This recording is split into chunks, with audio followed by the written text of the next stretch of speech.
यह वीडियो आप सभी के लिए बहुत ही महत्वपूर्ण होने वाली है, क्योंकि इस वीडियो में हम लोग सीखने वाले हैं कि पत्र को कैसे लिखा जाता है। इस वीडियो में हम लोग मासिक शुल्क माफ करने हेतु प्रधानाचार्य के पास पत्र लिखना सीखेंगे। और न केवल इस वीडियो में हम लोग यही पत्र लिखना सीखेंगे, बल्कि जितना भी पत्र होता है ना, वह सारा का सारा एक ही नियम पर होता है। यदि आप एक पत्र लिखना सीख जाएंगे तो उसी तरह से कुछ पर भी पत्र लिखना आएगा तो आप सीख लेंगे।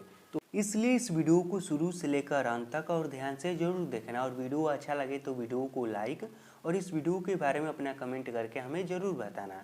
तो चलिए अब हम जल्दी से पत्र लिखना सीख लेते हैं। तो देखिए, पत्र लिखने का मुख्य रूप से दो नियम होता है।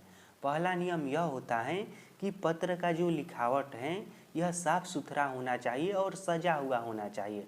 ऐसा नहीं है कि किसी भी तरह से लिख देना ही, ऐसा नहीं लिखा जाता है पत्र। जिस तरह से देखिए मैं सजा कर लिखा हूँ, जैसे कि यहाँ पर लिखा हूँ सेवा में, उसके बाद इसके नीचे से इस तरह से लिखा हूँ, फिर यहाँ पर इस तरह से लिखा हूँ। तो इस तरह से पत्र के सजावट में मुख्य रूप से ध्यान दिया जाता है। और दूसरा क्या ध्यान दिया जाता है? तो दूसरा यह ध्यान दिया जाता है कि पत्र ज़्यादा लंबा ना हो और जो बात हमें कहना हो वही बात हम केवल लिखें, न कि अपनी बातों को बढ़ा चढ़ा कर लिखें। तो देखिए, यदि हमें लिखना होगा मासिक शुल्क माफ़ करने हेतु प्रधानाचार्य या प्रधानाध्यापक के पास पत्र, या छुट्टी के लिए आवेदन पत्र, या कोई सा भी पत्र लिखना होगा इस तरह से, तो हम क्या लिखेंगे? सबसे पहले हम लिखेंगे सेवा में। देखिए, यह स्कूल में लिखना होगा तब ठीक। उसके बाद हम लिखेंगे श्रीमान प्रधानाचार्य या प्रधानाध्यापक। उसके बाद नीचे क्या लिखेंगे? तो नीचे अपने स्कूल या कॉलेज का नाम लिख देंगे। जो भी आपका स्कूल या कॉलेज होगा उसका आप लोग नाम लिख दीजिएगा। उसके बाद क्या लिखा जाता है? उसके बाद विषय लिखा जाता है कि हम क्यों पत्र लिख रहे हैं। तो यहाँ पर विषय क्या है? मासिक शुल्क माफ़ करने हेतु। तो यह हम विषय में लिख देंगे मासिक शुल्क माफ़ करने हेतु। उसके बाद क्या लिखेंगे? उसके बाद हम लिखेंगे महाशय। ठीक। अब महाशय के ठीक नीचे से इस तरह से कॉमा का चिन्ह देंगे और उसके बाद एक लाइन छोड़कर यहाँ से शुरुआत करेंगे।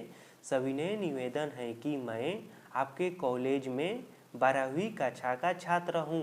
तो यहाँ पर आप अपना कक्षा लिख दीजिएगा। उसके बाद इसमें इस तरह का जब मासिक शुल्क माफ़ करने के लिए आवेदन पत्र लिखा जाता है तो अपना एक कारण भी बताया जाता है कि क्यों आप माफ़ करवाना चाहते हैं।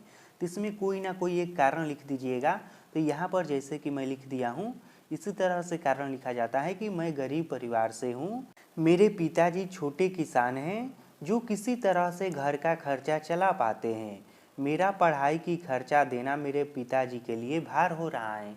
यानी कि मेरे पढ़ाई का खर्चा देना मेरे पिताजी के लिए मुश्किल हो रहा है। उसके बाद नीचे में लिखिएगा, मैं आपसे प्रार्थना करता हूँ कि आप मेरा मासिक शुल्क माफ़ करें ताकि मैं अपनी पढ़ाई जारी रख सकूँ। मैं आपको विश्वास दिलाता हूँ कि मैं मन लगाकर पढ़ाई करूँगा और आपको कभी भी शिकायत का मौका नहीं दूँगा। उसके बाद इस तरह से लिखिएगा, आपका आज्ञाकारी छात्र, उसके बाद अपना नाम, उसके बाद अपना कक्षा, उसके बाद क्रमांक और लास्ट में दिनांक भी। इस तरह से आप कहीं पर भी पत्र लिखते हैं तो आपको यदि एग्जाम में लिखते हैं तो आपको एग्जाम में भी फुल नंबर मिलेगा, या फिर स्कूल में या कहीं पर भी लिखते हैं तो इसी तरह से पत्र लिखिएगा। वहाँ पर आपके टीचर इस तरह से यदि आप पत्र लिखेंगे तो वो देखकर खुश हो जाएंगे।